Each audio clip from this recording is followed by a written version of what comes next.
Thousands of students gather in a large stadium for an important entrance exam. A man stands before the crowd and explains the extreme difficulty of the Hongji class. As the students move toward the testing area, Chengdu appears in the hallway. The surrounding students notice him and whisper about his 2-year absence. A group of 3 students blocks Chengdu's path. The leader puts his hand on Chengdu's shoulder and mocks him for returning after so much time away. Chengdu looks back calmly and tells the student to focus on his own exam. He then grabs the student's hand with a very strong grip. His friends quickly step in to stop a fight so they do not get disqualified. They pull the leader away and leave the area. Later, Chengdu sat at their desks in a large computer room to begin the written exam. The bully thinks about a plan to injure Chengdu during the upcoming test. Chengdu ignores him and focuses on his monitor. The screen asks for a brief history of the current world. Chengdu begins to type the answer. In the year 2842, an alien civilization invaded Earth. Humans fought back using nuclear weapons, which killed 5 billion people. Instead of dying from the radiation, the surviving humans began to evolve and break their physical limits. On the 27th of August 2860, all adults reached level 2. This event marked the start of the High Martial Calendar, warriors using fire and large swords to fight monsters. These figures established the New World Order. Chengdu finishes the remaining questions about world policies. He moves his mouse to the Submit Exam button and clicks it to finish the first part of the test. He sits at his desk and remembers his 2-year absence. Blue energy flames appear around his body as he explains that he was not in a coma. Instead, he had been entering a strange dimension that granted him spiritual power and a photographic memory. He stands up and leaves the exam hall to prepare for the martial arts portion of the test. He returns home and greets his father. As he walks inside, his sister picks up his dropped exam ticket from the floor and warns him to be more careful. Later, the family sits together at the dinner table. His father holds up a small bottle of vitality powder.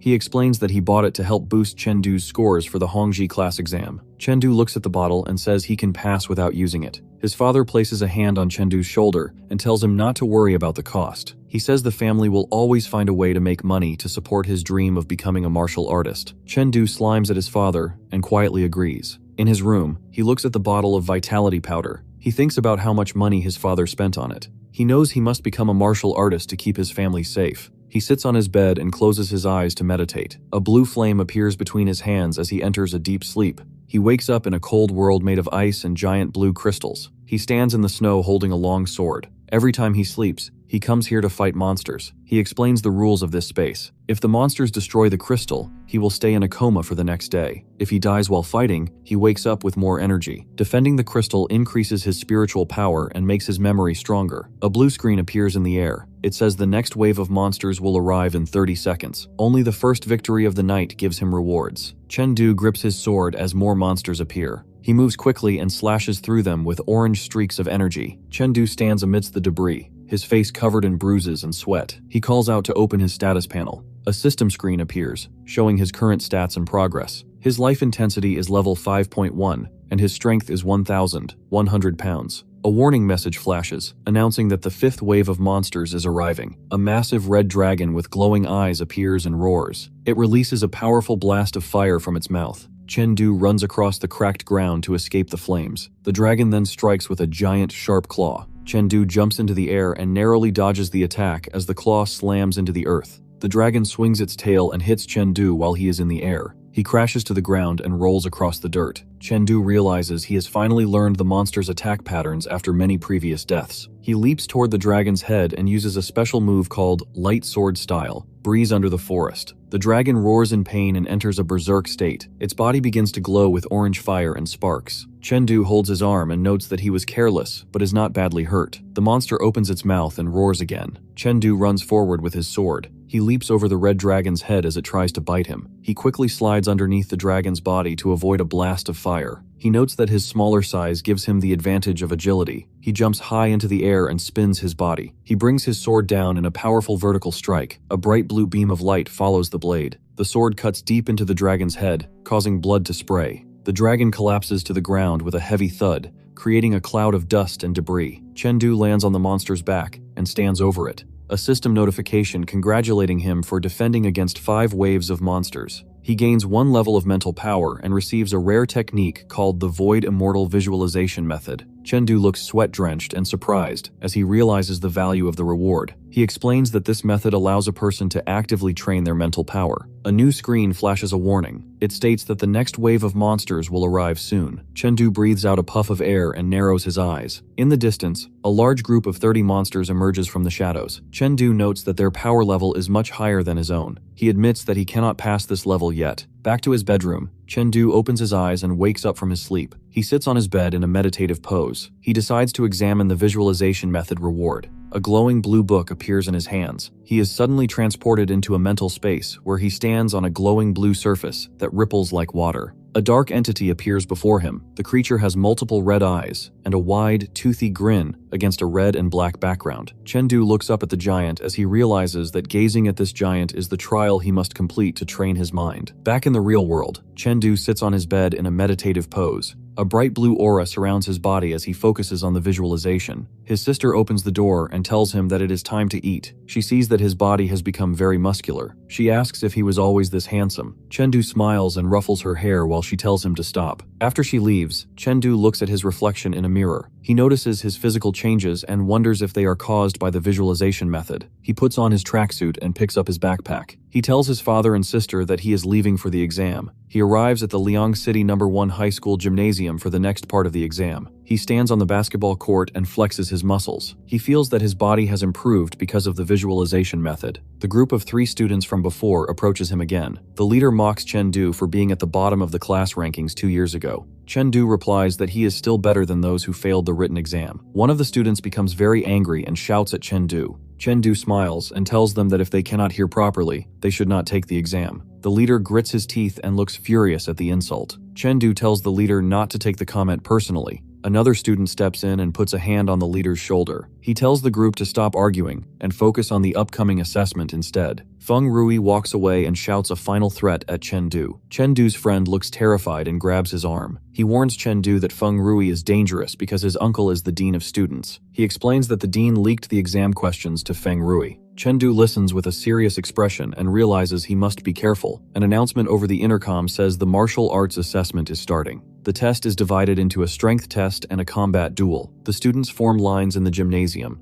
For the strength test, students must punch a large purple machine. The rules state that the student with the lowest score in each group will be eliminated. Chengdu looks up at a small camera drone floating above him. He pulls back his arm and clenches his fist. Feng Rui smiles and expresses confidence in his strength. The first group assessment begins. Feng Rui throws a powerful punch with red motion lines. He strikes the purple testing machine with a loud thud. His friends cheer and shout that he is too strong. They note that his strength has reached 1,400 jin. One of Feng Rui's friends looks smug and predicts that someone will be eliminated this round. A massive force hits the machine, creating a bright purple glow and a large impact. All the students in the gymnasium stop to look. Feng Rui looks confused and begins to sweat. He sees that Chengdu produced a force of 1,500 jin, despite having a life intensity of only 5.1. The other students whisper in surprise and wonder why Chengdu was not ranked in the top 50 last year. Chengdu's friend shouts and cheers with excitement. A proctor stands with his hand on his chin, thinking about Chengdu's high strength score. He asks an assistant for Chengdu's student file. The proctor reads that Chengdu has reached a high level in martial skills, despite being away from school for 2 years. He decides to watch the combat duel to see Chengdu's true power. In the afternoon, the students gather around a large, square combat stage. The proctor stands in the center of the ring holding a piece of paper. He calls out the names for the next combat duel. He announces that Chengdu will fight against Feng Rui. The other students in tracksuits watch and talk about the upcoming fight. Feng Rui tells Chengdu that raw strength is not enough to win a real battle. Chengdu reaches out and takes a practice sword from a rack. He looks back at Feng Rui and smiles. Feng Rui swings his staff with great speed, leaving trails of orange energy in the air. Chengdu holds his practice sword and blocks the heavy strikes. Then he leaps high into the air to avoid a sweep. He descends quickly and lands a powerful kick on Feng Rui's face. Feng Rui's head snaps back and he falls to the ground. He crouches on the floor. He shouts that he will be the one to enter the elite Hongji class. He charges forward and swings his staff with all his strength.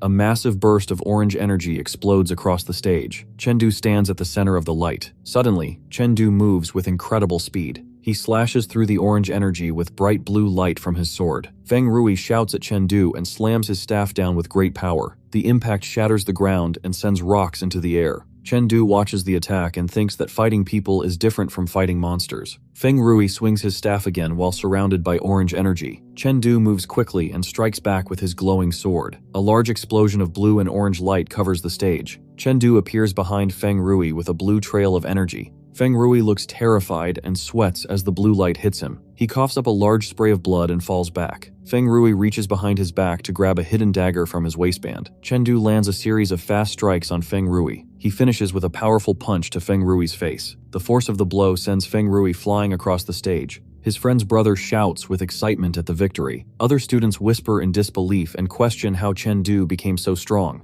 The teacher calls for the medical team, and 2 staff members carry Feng Rui away on a stretcher. The teacher then calls Chengdu over. He bows to the teacher and apologizes for using too much force during the fight. The teacher places a hand on Chengdu's shoulder and tells him that injuries are a normal part of combat. He advises Chengdu to go home and stretch after his hard work. The proctor tells an AI assistant to call the principal. Chengdu walks through a quiet hallway. He realizes his family will not be home for a while. He approaches a large white machine called a virtual combat capsule. He explains that the school provides these to all students for training. Inside, a user can fight virtual opponents of similar levels. He mentions that his rank is currently bronze. He has focused more on fighting monsters in the crystal space than in virtual combat. He thinks about Feng Rui and the potential trouble he may cause. He looks at the open capsule and describes the Blue Star Youth List. It is a global ranking of the strongest young martial artists. Chengdu sits down in the chair and prepares to train. He believes a high rank will help him enter the Hongji class through his own strength. Chengdu enters the virtual combat space. He wears a blue hoodie and has a pig head mask over his head as his avatar. He uses a digital keyboard to start a warm-up match. He stands alone in a white room.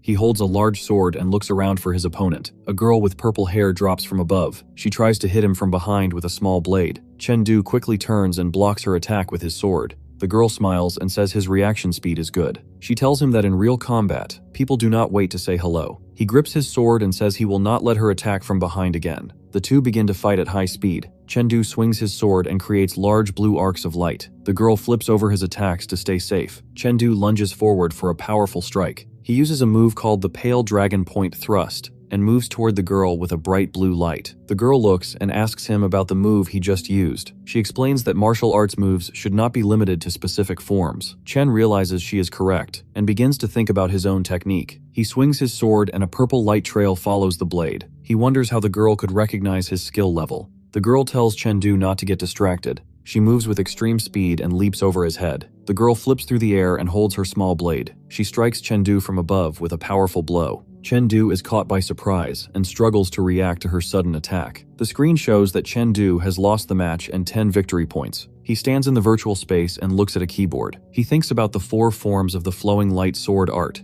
He realizes that the moves are similar to an assassin's style. He decides to test this new strategy in a real combat match. A new opponent appears in the arena. He is a very large, muscular man holding a heavy iron ball on a long chain. Chengdu looks worried and notices that the opponent has a weapon advantage. He charges forward with his sword. A bright blue trail of light follows his body. He uses a technique called painting the ground as a prison. Chengdu jumps and uses another move called golden prunes ringing to the heavens. The large man looks angry and yells at Chengdu. He pulls the heavy chain with both hands to move his weapon. The giant iron ball falls directly toward Chengdu. Chengdu looks at his opponent from behind his pig mask. He activates a move called Breeze in the forest. A massive explosion of blue energy fills the arena as the giant iron ball slams into the floor. Chengdu suddenly appears behind the large man. The man looks over his shoulder with a terrified expression. He asks how Chengdu moved so quickly. Chengdu raises his sword and uses the Pale Dragon Point Thrust. The screen announces that TSK Bear has won the match. Chengdu receives 10 victory points. He stands alone in the white room and looks down at his practice sword. He thinks about the move he just performed and questions the nature of sword skills. He thinks about the nature of combat. He realizes that a sword should be used with flexibility and calls it an undefined weapon. Several blue system screens appear in front of him. They show his flowing light sword art, improving from 89% to 90%. Chengdu repeatedly asks the system for more matches to deepen his understanding. He continues to fight and train for a long time. The virtual capsule opens with a hiss of steam. Chengdu sits in the chair, drenched in sweat. He looks exhausted and says that he is very hungry. Suddenly, the device on his wrist beeps. A blue system message appears, congratulating him for entering the top 10,000 of the Blue Star Youth List. Chengdu looks surprised as he reads the notification. He asks the system to expand his ranking details. He is ranked 6,000. 219th on the global list, and 654th in his biosphere. Finally, the list shows that he is now ranked first in Liang City. Chengdu smiles and looks happy as he thinks about his rank. He says that his spot in the Hongji class is now safe. He walks toward the campus of Liang City No. 1 High School with his backpack. Feng Liguo, the dean of students and Feng Rui's uncle, stops him. He points his finger and yells at Chengdu for not greeting a teacher. Chengdu looks back and says hello calmly. The dean continues to point his finger and shouts about Chengdu's appearance. He asks what Chengdu is wearing. Chengdu looks down at him and says he is wearing his school uniform. In the background, other students begin to laugh at the dean. The dean turns and screams for them to be silent. The surrounding students whisper that the dean wants revenge because Feng Rui is still in the hospital. Some students say that Chengdu only won his match because he used banned drugs. Chengdu stands on the paved walkway while the dean continues to confront him. The dean swings a wooden stick at Chengdu. Chengdu leans back to avoid the strike. The dean looks very angry and shouts about school regulations. Chengdu asks the dean which rule he is breaking. The dean becomes more furious and swings the stick again. Chengdu reaches out and catches the stick in his hand. The dean screams that he will report Chengdu to the principal to have him expelled. A voice suddenly asks who is looking for them. Principal Li Mu and Mayor Wang Anquan walk toward the group. The dean quickly points his finger at Chengdu and tries to complain to the principal. The principal and the mayor ignore the dean's complaints. They walk directly to Chengdu. The mayor places his hand on Chengdu's shoulder and laughs. He announces that Chengdu is now ranked number 1 on the Liang City youth list. He also reveals that Chengdu has entered the top 10,000 on the global Blue Star youth list. The dean and the surrounding students stare with their mouths open. They look shocked and terrified by the news. The dean collapses and sits on the ground. The principal asks Chengdu to follow them to a meeting room. Chengdu walks behind the principal and the mayor. The principal explains that Chengdu is being transferred to the Hongji class immediately. Inside the meeting room, 2 other students are introduced. Moret is the top student of the Hongji class, and Lu Bo is the second-ranked student in Liang City. The 3 students look at each other silently. They sit at a long table with the school officials. The principal speaks to the group. He explains that the top 3 students from 100 cities will participate in a competition. The event is called the 3-day 100 Cities Hegemony Tournament. It will be held at High City No. 1 High School. The principal explains that a level 15 martial artist will lead the team. The principal details the rewards for the top 10 finishers, including bonus points and cash prizes. Chengdu listens with a steady expression. The principal asks the 3 students if they are willing to participate. Moret raises a hand and asks why the competition does not use virtual combat capsules. The mayor explains that district leaders prefer real combat. He notes that students will wear special suits to balance their life intensity for fairness. Chengdu looks down and calculates his current strength. He determines that he has a high chance of reaching the top 3. The mayor drinks from a cup and tells the students not to feel overwhelmed. Chengdu raises his right hand and says he will participate. Lu Bo and Moret also agree to join. The mayor smiles and gestures with his hands while praising their courage. He tells them they will be notified of the departure time later. Chengdu walks out of the meeting room and closes the door. He thinks about his family and his desire to provide them with a better life. He clenches his hand and resolves to finish in the top 3 of the 100 Cities War. Chengdu walks into the Hongji classroom and notices that the desks do not have student names on them. He chooses a seat and sits down. A large student named Peng Hu approaches and slams his hand onto Chengdu's desk. Peng Hu has an arrogant expression and tells Chengdu to leave. Chengdu thinks to himself about how the student is trying to bully him. Suddenly, Moret appears behind them and places his hands on both of their shoulders. Moret tells Peng Hu that Chengdu is new and does not know the rules yet. Chengdu looks surprised and begins to sweat, realizing that Moret moved silently and has a much higher power level. Peng Hu looks at Moret, grumbles, and decides to leave Chengdu alone for now. Moret explains the rules of the Hongji class to Chengdu. He points to the desks where several chairs are stacked upside down. He explains that the bottom 10 students in the monthly seat ranking must stand during class for the next month. Moret smiles and tells Chengdu that he must now challenge another student for a seat. Chengdu looks back and asks if there are any other benefits to having a high rank. Moret sits down in a chair marked with the number 1. He explains that a higher seat ranking grants more resource subsidies for the month. Chengdu looks intrigued and narrows his eyes. He clenches his right hand into his left palm.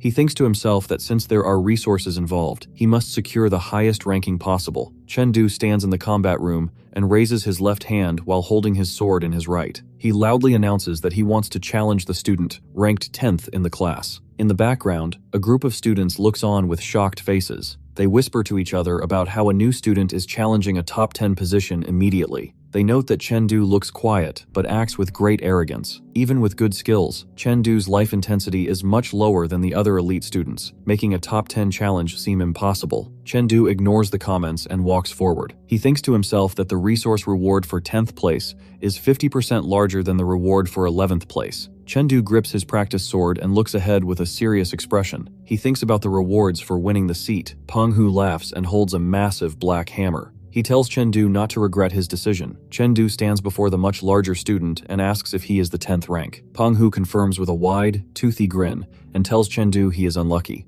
The teacher tells Penghu to put on his protective gear and enter the arena. The teacher has a small smile, thinking to himself that Chengdu is being too impulsive and that losing would be a good learning experience for him. Both students walk into the center of the large combat arena. The match begins. Chengdu looks calm while Penghu smiles arrogantly. He shouts a taunt at our boy, but Chengdu stands still as blue energy swirls around his body. He tells Penghu they will see what happens. Penghu swings the massive hammer horizontally with great speed. He yells that Chengdu's reaction is too slow. In the background, other students watch with shock. They shout that the match is over. They believe Chengdu will lose because his life intensity level is lower than Penghu's. The teacher notices that Chengdu's life intensity has reached level 5.2. He thinks about how Chengdu was only at level 5.1 the day before. He wonders how Chengdu increased his power so quickly in one day. Penghu yells that he has won the match. He laughs loudly as he swings his hammer. The hammer hits the ground with a loud thud. Penghu looks surprised as Chengdu is crouched low behind him.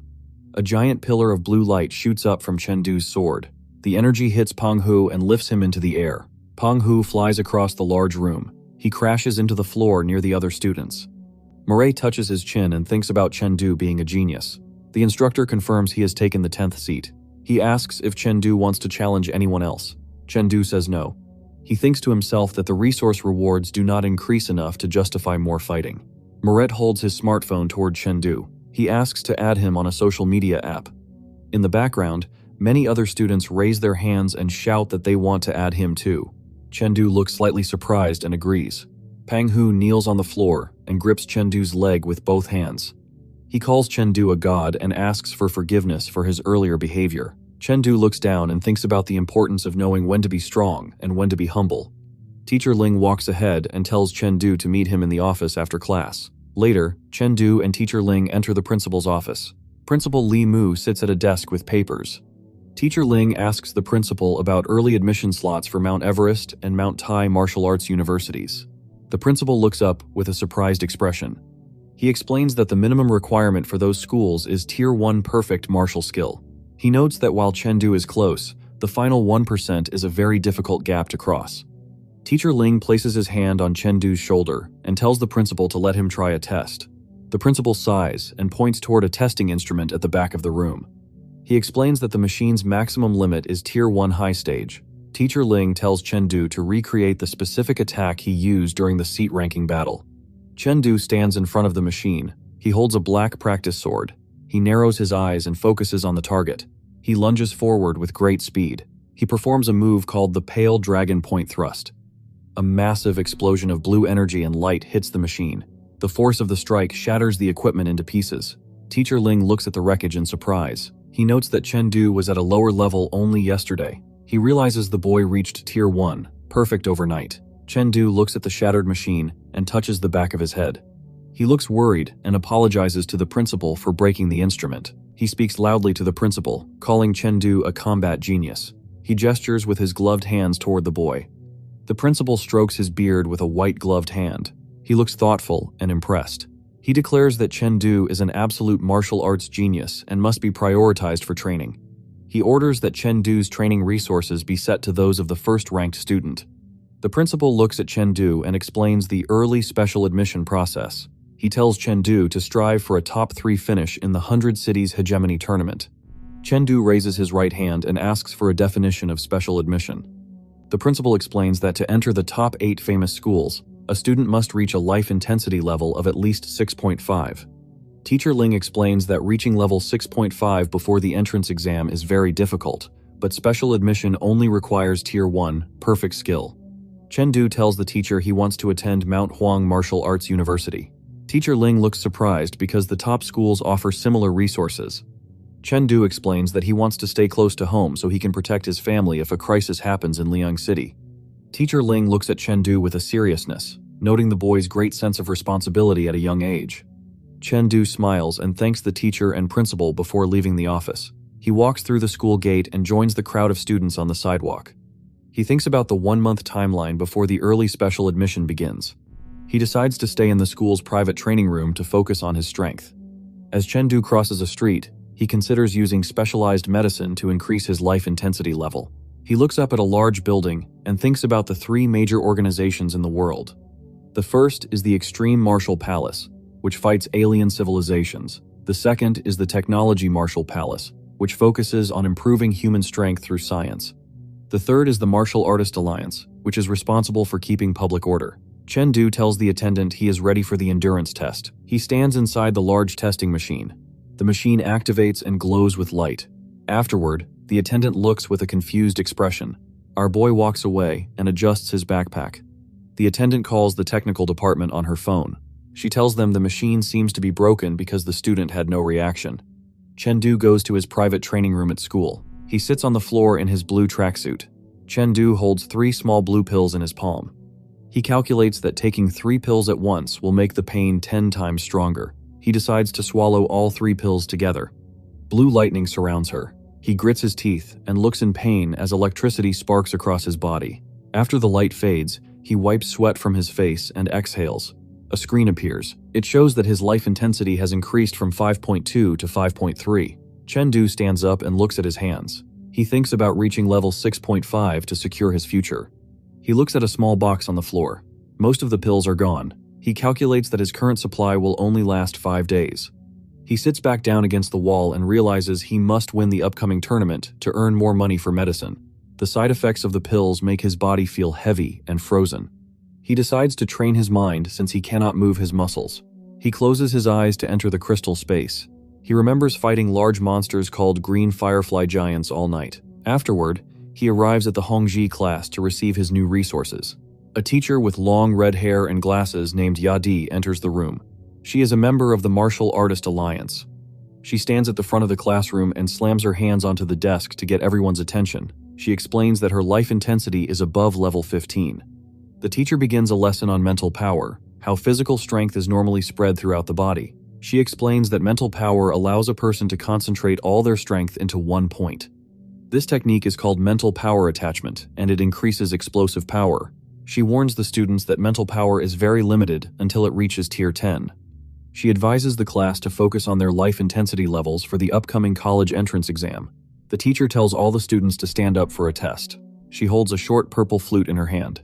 She calls the test the Song of Exhaustion. She will use the music to measure the mental power of each student. Finally, she looks toward Chengdu. She tells him he can choose to skip the test because it will not affect his exam score.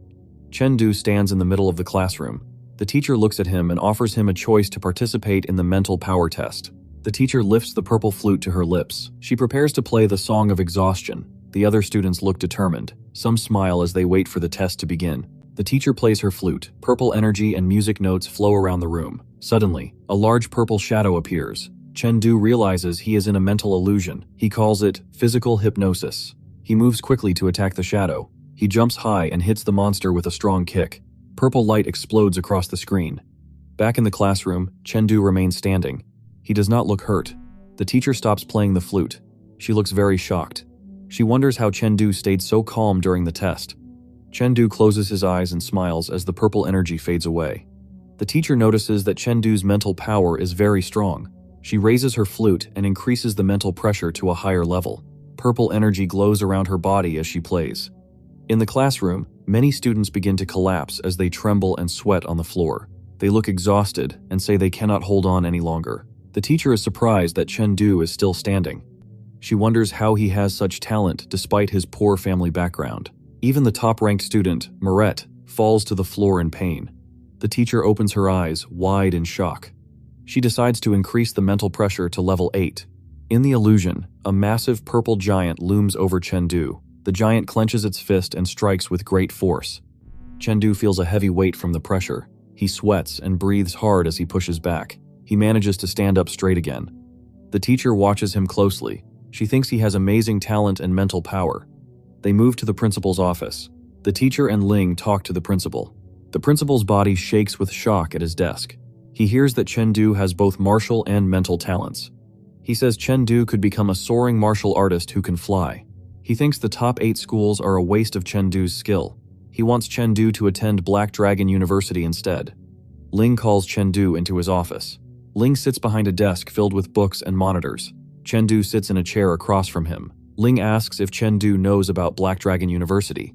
Chengdu says he only knows it as a top-tier school. Ling explains that the university does not take regular students. They only choose the best geniuses who can reach the highest levels of power. The teacher explains the requirements to become a soaring martial artist. This rank requires a life intensity of 9.9 and mid-stage martial arts skills. He notes that many students cannot afford the expensive medicine needed to reach this level. Chengdu then looks at the teacher and says he will try to enter Black Dragon Martial Arts University. In his mind, Chengdu feels worried. He does not want to leave his family. He thinks this departure might be a permanent parting. Teacher Ling places a hand on Chengdu's shoulder to encourage him. He tells Chengdu to use the other top schools as a safety net while he aims for the best university. The 100 Cities Hegemony tournament is only 1 month away. Inside a house, a hand holds a plate of food. A voice calls out that breakfast is ready. Chengdu responds to the call and begins to walk toward the meal. His sister eats breakfast and observes her brother. She notices his figure has improved and he looks more handsome. Chengdu tells his parents and sister that he will live at the school starting today. He explains that he must focus on his strength to prepare for the tournament happening in 1 month. His mother looks concerned and tells him to watch his health so he does not faint again. The sister looks surprised and asks how he can get a room after the school year has already started. Chengdu smiles and explains that as a student in the Hongji class, the school gave him a private martial arts room. He says the room has a specialized area for him to rest. His father smiles and gives a thumbs up. He tells his son to keep improving and to ask for anything he needs. He encourages Chengdu to charge forward. He finishes his meal and stands up from the dining table. He places his black backpack over one shoulder. He looks at his family and announces that he is leaving for school. His father clenches his fist in an encouraging gesture and tells him to go for it. His mother stands with her hands together and a kind smile, telling him to take good care of himself. His sister smiles at him and tells him to work hard and win first place. Chengdu walks through a hallway as he looks at a list of items the school provided for him. These items include 90 bags of Qi blood milk, 30 Qi blood pills, and 4 bags of powder. He calculates that these resources are worth at least 50,000 yuan. He thinks to himself that martial arts is a sport for wealthy people.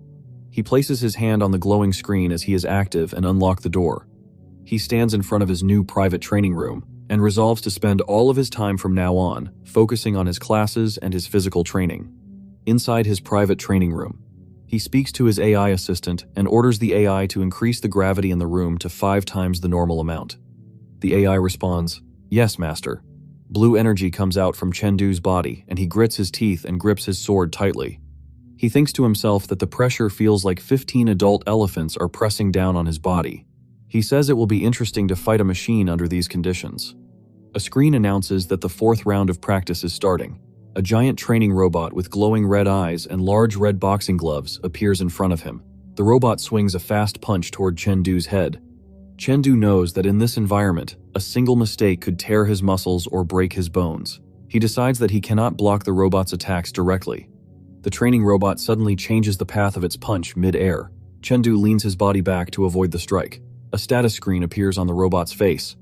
The screen says his evasion efficiency is 87%. The system warns him that his energy consumption is too high. It suggests that he reduces unnecessary movements. The robot then attacks with its hand and foot at the same time. Chengdu jumps backward to create distance. He realizes the robot is trying to block all his normal escape routes. Chengdu smiles and says that since he cannot dodge the attack, he will make the robot feel the heavy pressure of doubled gravity. He quickly steps his foot firmly onto the robot's moving limb. The robot strikes down from above. Chengdu grips his sword with both hands and holds it high to block the attack. Bright blue energy shatters around his feet as he takes the heavy impact. Suddenly, the giant robot collapses to its knees. Thick white smoke pours out of the robot's head as a loud crash echoes in the room. Chengdu lands smoothly on the floor behind the machine and looks back at his defeated opponent. White smoke rises from the robot's neck as its single red eye glows brightly. A system message announces that the robot is using its last resort. the robot suddenly lunges toward Chengdu with its long arms stretched wide open. Chengdu holds his sword and looks surprised. He wonders how the machine can use such an underhanded tactic. The robot falls to the floor and wraps its long arms and legs tightly around Chengdu from behind. Chengdu sits trapped in the robot's grip. He speaks to his AI assistant and orders it to turn off the heavy gravity. He calmly asks the robot to let him go, while the robot's system repeatedly flashes the last resort warning. Later, Chengdu sits alone on the floor in a meditative pose. His sword rests on the ground beside him. He breathes out a sigh and notes that his physical body has reached its absolute limit. He decides to relax his muscles for now. He plans to use his void immortal visualization method to train his mental power next. He enters his mental space and stands on a rippling red surface beneath a dark sky. A massive black shadow with multiple glowing red eyes and a large open mouth looms above him. A bright blue aura surrounds Chengdu's body. He clenches his fists and his eyes glow white. He challenges the shadow, shouting for it to come so he can gain mental power experience points. In the real world, Chengdu sits cross-legged on the floor and bows his head and realizes his mental power has increased by 0.3 levels. He tries to move his body, but begins to tremble. He groans and says that his legs have gone completely numb. Chengdu exhales a small breath and looks very tired. He notes that his mind is exhausted and his physical body has not fully recovered yet. Because of this condition, he decides to just go to sleep. He falls backward and lies completely flat on the floor with his arms and legs spread wide. His eye is shown as he slowly drifts into a deep sleep. Suddenly, he wakes up standing in a completely different environment. He is inside the cold crystal space. Giant, sharp blue crystals tower behind him. He stands firmly and grips his long sword with both hands, resting the tip of the blade on the ground. From the shadows, massive green barbarian giants with glowing red eyes and green patches on their skin begin to emerge. He remembers that during their last encounter, he failed to kill even a single one because he did not understand their abilities. He stands alone in the vast dark space and rests his sword on his shoulder. He declares that this time, he will definitely test his strength against them. He grips his sword on his right shoulder and clenches his left fist. A dark blast strikes the arm of a giant. The giant looks down at its wounded shoulder. Chengdu observes the monsters and realizes that the green patches on their skin are not curses or birthmarks. He explains that these patches contain healing energy. Chengdu dashes forward with his sword drawn and strikes a giant, creating a bright flash of light. He notes that the green barbarian giants only have high health and no other special abilities. He determines that if he destroys their green patches first, the monsters will no longer be a threat. He holds his sword ready and declares that now is the time to strike. He brings his weapon down with great force. The giant monster falls backward and crashes to the floor. A massive explosion creates a cloud of dust and debris. Chengdu stands firmly as bright blue energy flows from the tip of his sword. He notes that his body feels incredibly light. He decides to continue his heavy gravity training as soon as he wakes up. He dashes forward at high speed. He thinks to himself that if he continues to train this way, he will definitely reach the top 3 in the 100 Cities Hegemony tournament. After some time, he arrived at High City. The highly anticipated day of the 100 Cities Hegemony tournament has finally come. Inside a grand hotel lobby with high gold ceilings, Chengdu looks around in awe. He thinks to himself that this is his first time visiting such a luxurious hotel. Teacher Ling walks ahead and raises his hand, telling the students to follow him. Suddenly, an angry voice shouts out, asking why he is not allowed to sign in. Chengdu turns his head to look at the commotion. A young man named Wu Ming, a participating student from Lu City, violently slams his hand down in anger. He yells that he arrived exactly on time, according to the rules. He aggressively asks why he is being targeted and demands a clear explanation. Wu Ming leans aggressively over the hotel reception desk. He stares down at the female staff member. He moves his hand to his waist and begins to draw his sword. They are shocked and wonder if Wu Ming is actually going to attack and hurt someone right here in the lobby. Chengdu looks at the angry student and thinks to himself that this rough person's martial arts level is very high and might be equal to his own. The other students behind Chengdu also look shocked by the man's power. A girl, named Zhou Xiaogu, walks forward. She is a member of the High City team. She calls out to the receptionist. She instructs the staff to let the angry student sign in. However, she declares that his missing teammates will be marked as forfeiting the tournament. Zhou Xiaogu stands on a high glass balcony overlooking the lobby. The crowd of students looks up at her and points. They whisper with excitement and call her the Sea Princess. The students say she looks much more beautiful in person than in her pictures online. Chengdu looks confused and repeats the title, Sea Princess. The student in the beanie smirks at him. He assumes Chengdu is attracted to her and tells him to give up immediately. He explains that the girl's name is Zhou Xiaogu. She is the only daughter of the principal of High City No. 1 High School. He says her family power, wealth, reputation, and personal talent are all at the highest level. He tells Chengdu that he has no chance with a girl of her status. Suddenly, Chengdu opens his eyes wide in shock. He remembers where he saw her face before. Zhou Xiaogu leans her arms on the balcony railing and looks down calmly. Chengdu realizes she is the exact same person who used a sneak attack to defeat him in the virtual combat capsule. He remembers her username was the little girl selling nuclear bombs. He is surprised because he thought her virtual face was just a computer-generated avatar. He realizes her face is exactly the same and notes that she is very beautiful in the real world. The student tells Chengdu to stop daydreaming. Chengdu smiles slightly and looks forward with an excited expression. He thinks to himself about meeting his online rival in real life. He believes she will not recognize him. He remembers that her martial arts skills were one step ahead of his in the past, having already reached Tier 1 perfect. He wonders how strong she is now and feels glad he decided to come to the tournament. The scene changes to a hotel room numbered 301. Inside, a teapot steams on a small stove. Teacher Ling sits on a sofa and pours tea. Chengdu and the two other students sit on chairs across from him. Teacher Ling tells the group that the tournament rules are different this year. He explains that before the normal elimination rounds begin, there will be an extra event called the Badge Scramble Battle. One of the students asks about the Badge Scramble Battle, wondering what the new event will be. Chengdu asks about the specific details of the new tournament rule. Teacher Ling states that the tournament will last for 3 days and consists of 3 rounds. The first round is called the Badge Scramble Battle and will take place in a forest. The students have a 30-hour time limit to find specific badges. These badges have the words High and Martial written on them. Teacher Ling explains that after collecting the badges, the teams must travel to the endpoint. The number of teams that arrive with the badges will determine who passes the round. Chengdu asks the teacher how many badges exist in total. Teacher Ling replies that there are 50 high badges and 50 martial badges. He explains that this means a maximum of only 50 teams can pass. Because of this rule, at least half of the participants will be eliminated the very next day.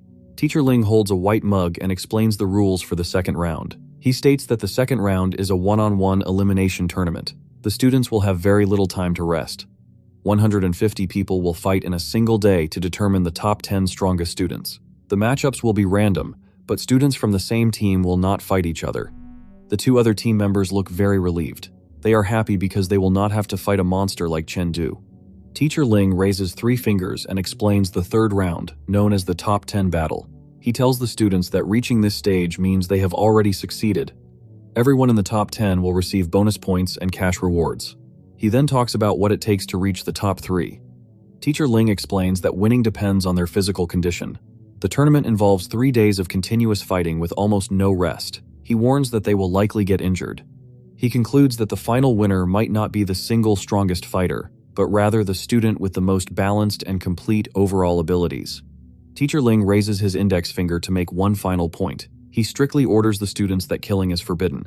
He explains that this rule applies to both the tournament and real life forever. He reminds them that their true enemies are the alien civilizations. He warns them to never point their weapons at their own companions.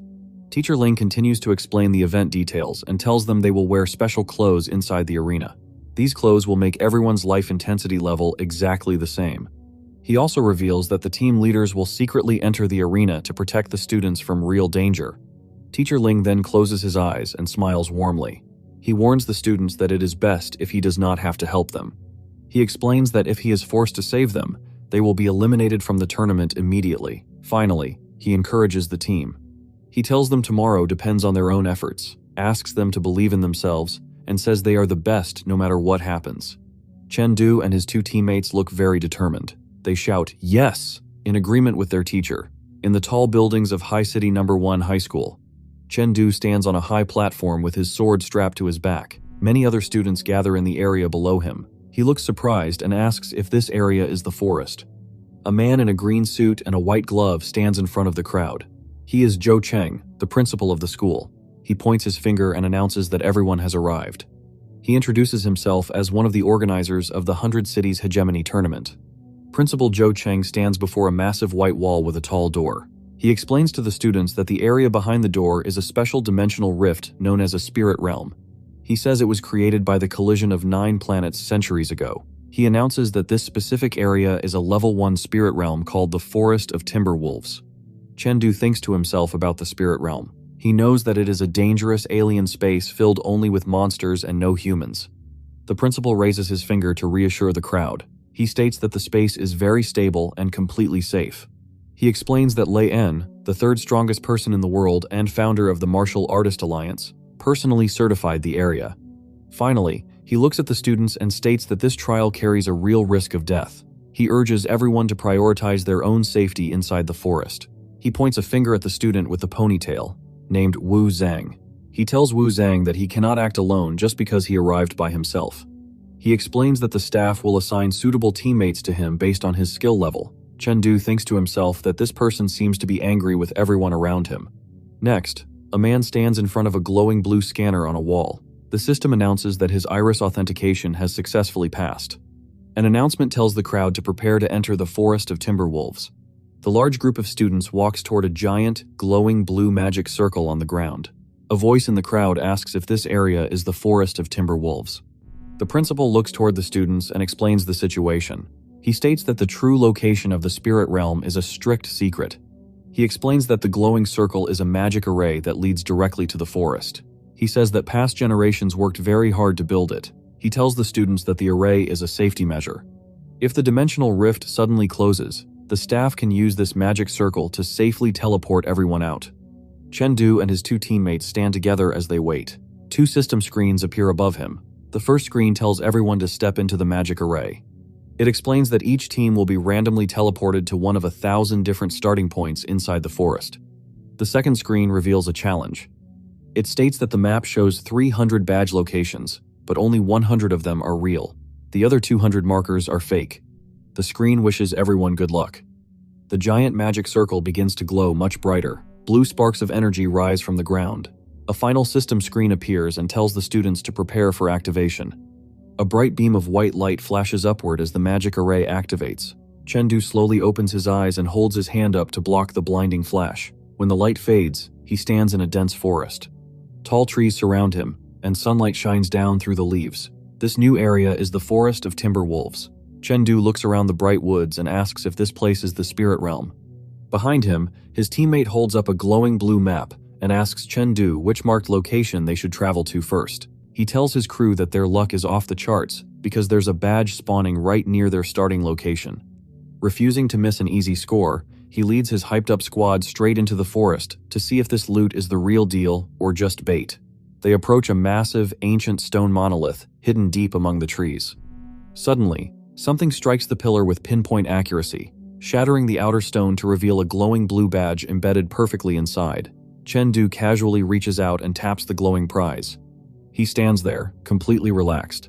He tells his crew that he fully expected the early drops to be fake traps, but they actually struck gold. His buddy suddenly panics, screaming for him to watch out as danger violently approaches. Out of nowhere, 2 massive, razor-sharp energy spikes tear through the air, crashing into the ground with explosive force right where they were standing. Chengdu reaches over his shoulder and grips the handle of his large sword. He looks forward and states that he did not expect to encounter someone else so quickly. 3 students appear among the trees. Identifies them as the Wuhai City team. The team leader stands in the center holding a long silver spear.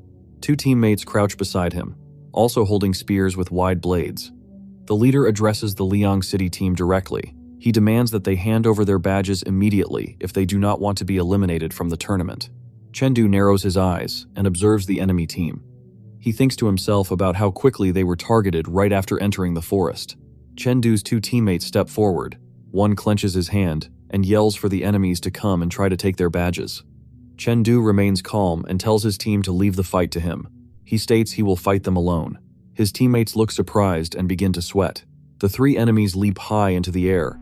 They point their spears down toward Chengdu. Purple energy glows from their weapons. They unleash an attack called Comet Spear Art Third Stance, boiling the loot and burning the crane. The enemy leader shouts that Chengdu does not know the immensity of heaven and earth. A single black sword blade blocks the 3 purple spear strikes at the exact same time. The enemy leader lands on the ground and questions how Chengdu blocked their combined strike head-on with a sword without falling behind at all. He grips the silver spear tightly, causing veins to pop on the skin. The enemy struggles and wonders how Chengdu is so strong when everyone's life intensity is restricted to level 5. Chengdu analyzes the enemy leader. He realizes Li Yuan is at the limit of Tier 1 high stage, which explains his arrogance. However, Chengdu notes that the other 2 enemies are much weaker. Suddenly, Chengdu's eye glows bright blue. He activates his level 9 mental power attachment. His hand tightens around his sword handle as glowing yellow energy gathers around his fingers. He swings his sword and unleashes a massive burst of energy. The force immediately pushes Li Yuan backward. Then Chengdu uses the flowing light sword art first stance, painting the ground as a prison. A giant wave of blue energy sweeps across the battlefield. The powerful attack strikes all 3 enemies at once. The leader looks completely terrified and screams as his teammate crashes violently into a thick tree trunk. Li Yuan lands heavily on his feet and skids backward across the forest dirt. He drops to one knee and pants heavily, using his silver spear to support his weight. His 2 teammates lie completely motionless and unconscious on the ground behind him. Sweat drips down Li Yuan's face as he grits his teeth in anger and thinks to himself in frustration, wondering how Chengdu's sword could possibly strike with more weight than his own heavy spear. He questions exactly how much physical strength Chengdu truly possesses. Chengdu makes a tactical decision and thinks to himself that he must take down the strongest opponent first. Chengdu dashes forward with extreme speed. He thrusts his sword toward Li Yuan and calls out his next attack. The flowing light sword art second stance. Just as the blade approaches, a finger quickly stops it in mid-air. A man in a white suit and glasses suddenly appears. He blocks Chengdu's sword strike using only 2 fingers. Chengdu looks shocked as the man praises the powerful strike. Behind the man, Li Yuan trembles but holds his spear tightly. He shouts to Teacher Lin Bei that he can still fight. Teacher Lin Bei turns his head and tells Li Yuan that he has lost. He explains that Chengdu's attack tore Li Yuan's clothes, proving his power has reached a level 7 life intensity. The teacher states that Li Yuan could not block a second strike and orders him to leave. Teacher Lin Bei thinks to himself that Chengdu's talent is greater than Li Yuan's and that the boy will be a powerful force in the future. In the shadows of the forest, Teacher Ling Yun hides behind a leafy tree and smiles. Teacher Lin Bei speaks into the woods, telling Ling Yun that he is leaving and looks forward to his performance in the finals. As Li Yuan walks away, he stops and turns around. He asks for Chengdu's name and admits that he rarely submits to anyone, but he submits to him. Chengdu smiles and replies that his name will be the first-place winner the day after tomorrow. Inside the High City No. 1 High School auditorium, a large screen displays Chengdu's victory. A crowd of people watches the broadcast. In the audience, the Liang City principal laughs and pats the shoulder of a depressed man named Old Sao. The principal thanks Old Sao for letting his team win. He mocks Old Sao by asking what time he wants his plane ticket for tonight and offers to book it immediately. Nearby, Mayor Q speaks to the principal.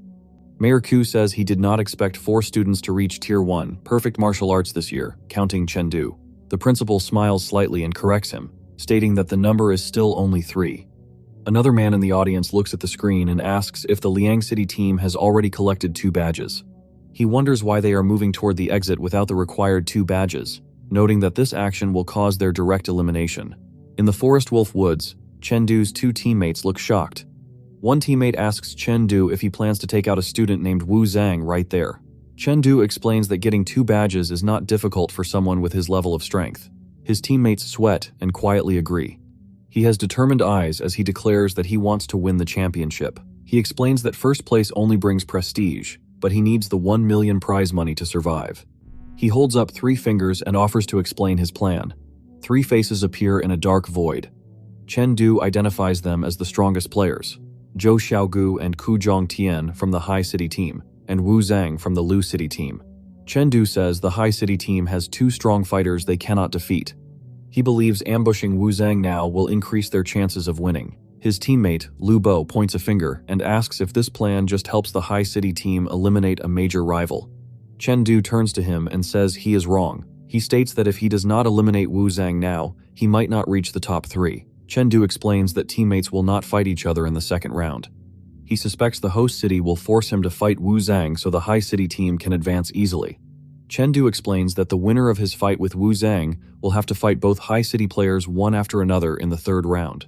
He asks his teammates if it is possible for him to defeat 3 highly ranked fighters consecutively in just 2 days. The teammate touches his chin and says this plan feels like dark manipulation. Chengdu admits the plan is unfair to his team. He explains that he cannot guarantee a victory against Wu Zhang, and if they fail, they will be eliminated in the first round. The teammate smiles nervously and replies that they already know their own strength and are just happy to participate. He then asks Chengdu how he plans to locate Wu Zhang in the large area. The 3 students walk together through a forest. Chengdu explains that because of Wu Zhang's arrogant personality and great strength, he will definitely go to the area with the most badges to steal them from others. Chengdu smiles brightly and states that their goal is to wait and block Wu Zhang on his path to the exit that has the highest concentration of badges. They stand at the edge of a high cliff, looking down into the valley. A loud noise echoes from the ground below them. At the bottom of the cliff, another team of 3 students is currently fighting a giant purple wolf monster. Chengdu looks down with wide eyes in surprise. He sees that the beast violently swings its sharp claws. He recognizes the creature as a BB wolf from his private crystal space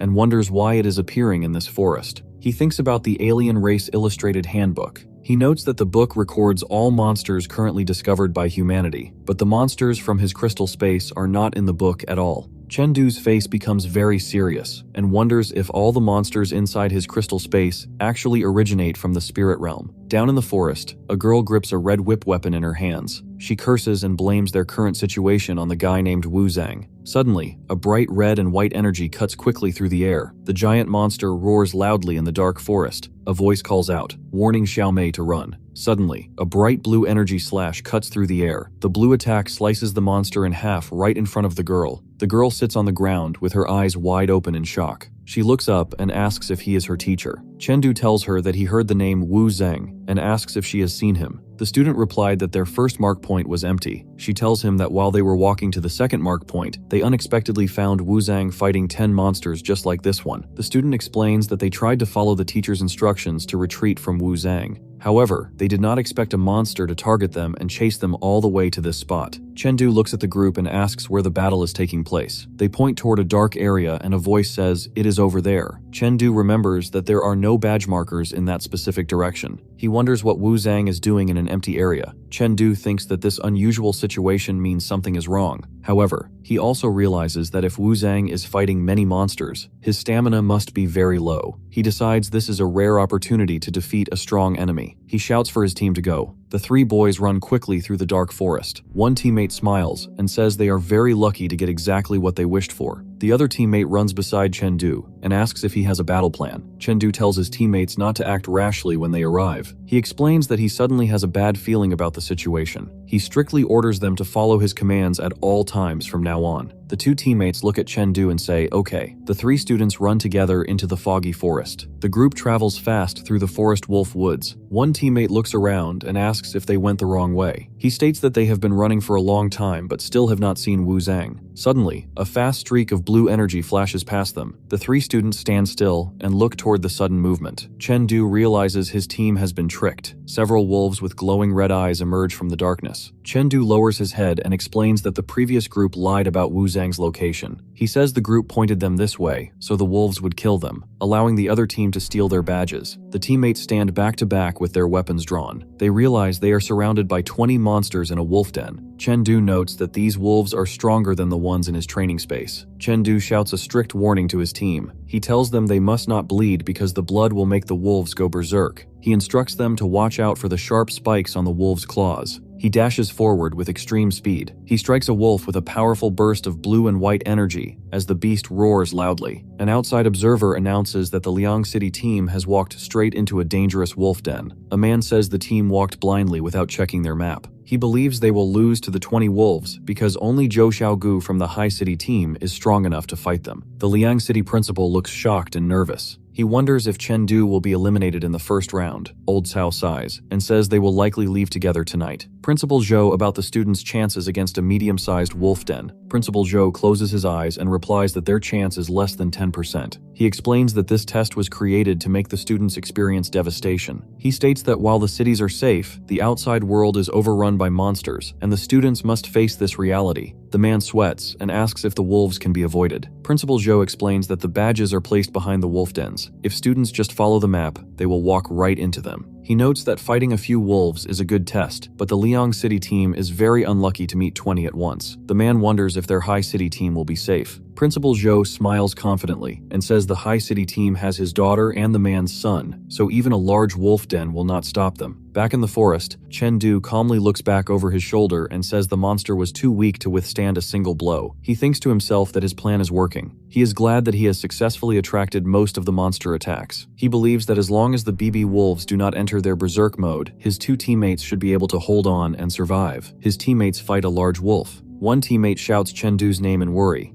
The other teammate tells Lu Bo that they must finish off their enemies as quickly as possible so they can go help Chengdu. The teammate leaps high into the air, swinging a glowing blue weapon. He tells Lu Bo that they will each take on 3 wolves. Suddenly, a massive wave of blue energy sweeps across the dark ground. He announces his next attack, the second stance of the flowing light sword art, golden prums ringing to the heavens. Chengdu leaps down from above with his sword glowing bright orange. He uses the flowing light sword 4th form, Azure Dragon Precision Thrust, to pierce a wolf with a powerful burst of blue light.